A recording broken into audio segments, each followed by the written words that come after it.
The Stringers of London, England had to call the ghost Larry because their 4-year-old son kept asking about the column of vibrating light. The boy's father, Graham Stringer, explained to a reporter for United Press International that they didn't want to frighten him with a lot of ghost talk, so they preferred to treat the unexplained presence as a human being. Larry would be benign most of the year, but beginning in 1958, the strange entity caused mysterious fires in the Stringers' home every Easter season. It was on Good Friday of 1958 that the Stringers first saw the ghost. It was a milky fluorescent column of vibrating light about as tall as a man. Shortly after seeing the apparition, the Stringers smelled smoke coming from the baby's room. There they found that something had burned a hole through the center of a pile of the baby's clothes. It looked just as though a blowtorch had done it, yet a pair of highly inflammable nylon stockings on the bottom of the pile was untouched. In 1959, the Easter season once again brought Larry instead of the Easter Bunny. When Graham Stringer had a pair of shoes yanked out of his hands by an invisible force, he decided that it was time to call in the experts. A team of investigators from the College of Psychic Science was not able to achieve a conclusive analysis of the disturbances, but they identified the phenomenon as being poltergeistic in nature. Their series of psyche-probing questions established that Mrs. Stringer had experienced the visitation of a poltergeist during her adolescence. Mr. Stringer also recalled similar phenomena that had gone essentially unnoticed during their honeymoon.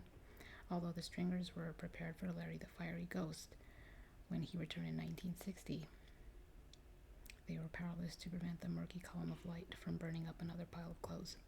As the years progressed, their house guest began to extend its annual stay. Clocks were still moving about on the mantelpiece, and objects were still floating around the apartment for several days after Easter Sunday. Stringer, a freelance photographer, also reported being enveloped in a gray fluorescent cloud while working in his darkroom. "The room just lit up," he told reporters, "and there was Larry vibrating and glowing at my side."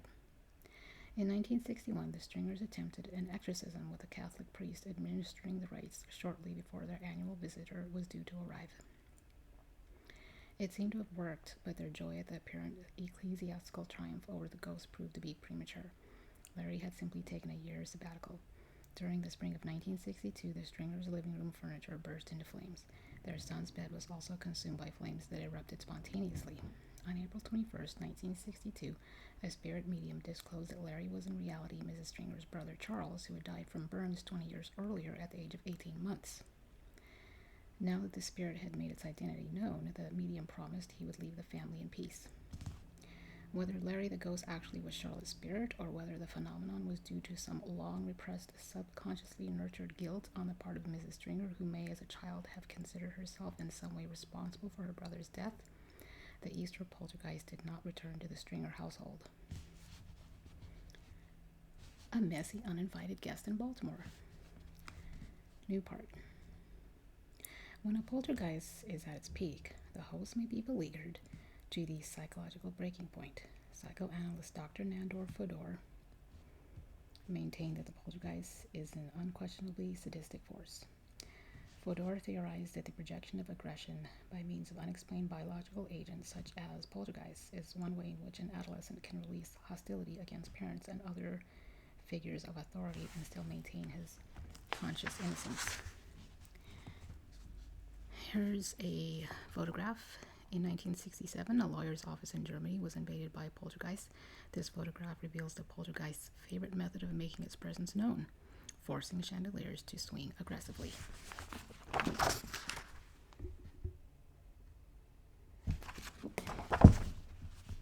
Between January 14th and February 8th, 1960, the Jones in Baltimore, Ohio, were the unhappy hosts of an uninvited guest that proved to be very messy. The poltergeist activity began when a row of Mrs. Jones's prized ceramic pitchers exploded one by one. Then, while the startled family watched in bewilderment, a flower pot lifted itself from a shelf and smashed through a nearby window pane. A sugar bowl floated up to the chandelier and scattered its contents in the candle holders. Pictures were tossed off the walls, and a brass incense burner became airborne and sailed 6 feet off a bookshelf. Once, when Mrs. Jones and her married daughter, Mrs. Pauls, were preparing a meal, a string of glasses danced off the shelf in the cabinet and shattered on the floor. After the women cleaned up the shards of glass, 2 dirty ashtrays flew into the kitchen and dumped their refuse on the floor.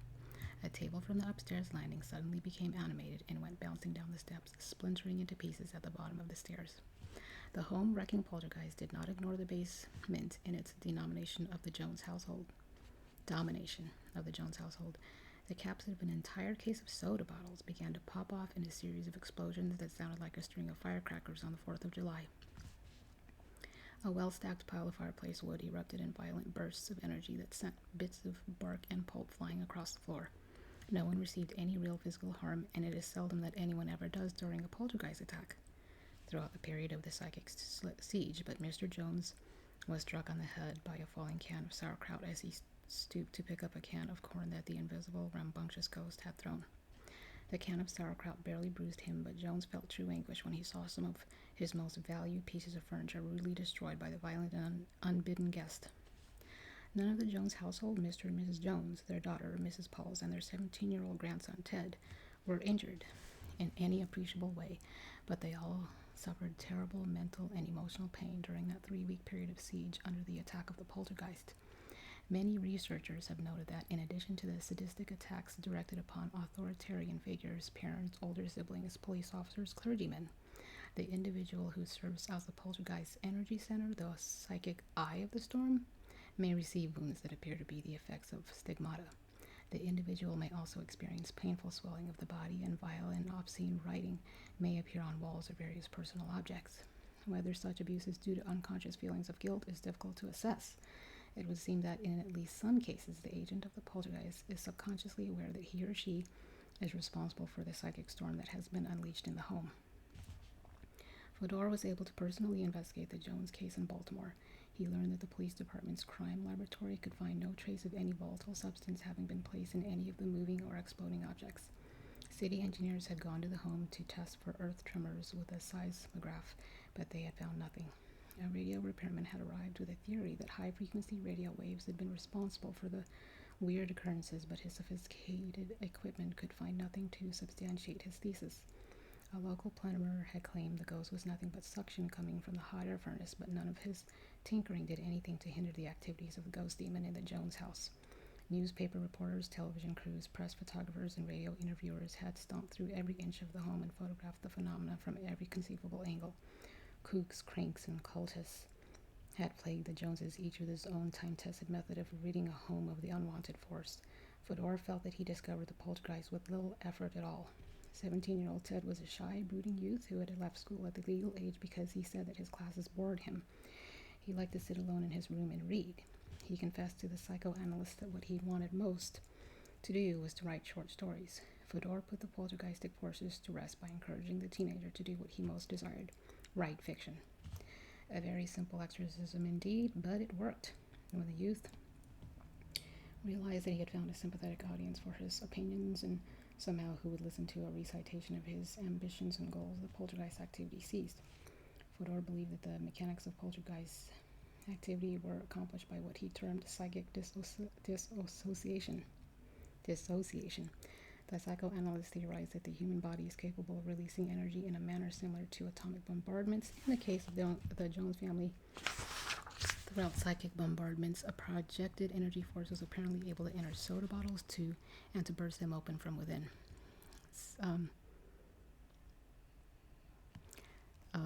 Chaparral Stedwell is another writer who emerged the opinion that poltergeists most often find their energy center in the psyche of an adolescent who performs the ghostly effects both consciously and unconsciously. The adolescent is gifted for the time being with something approaching criminal cunning. The particular direction of this power is always towards the center or concealed weaknesses of the spirit.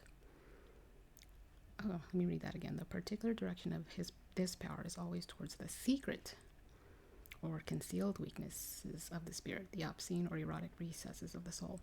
The mysteries of puberty, that trance or dozing of the psyche before it awakens into adult life, is a favorite playground for the poltergeist. Perhaps Fedor summarized the difference between ghosts and poltergeists when he told the press during his investigation of the Jones case that a ghost haunts a house and a poltergeist haunts a person. The psychoanalyst said that the poltergeist was very often not really a ghost, but a bundle of projected repressions. Thanks for listening. Bye.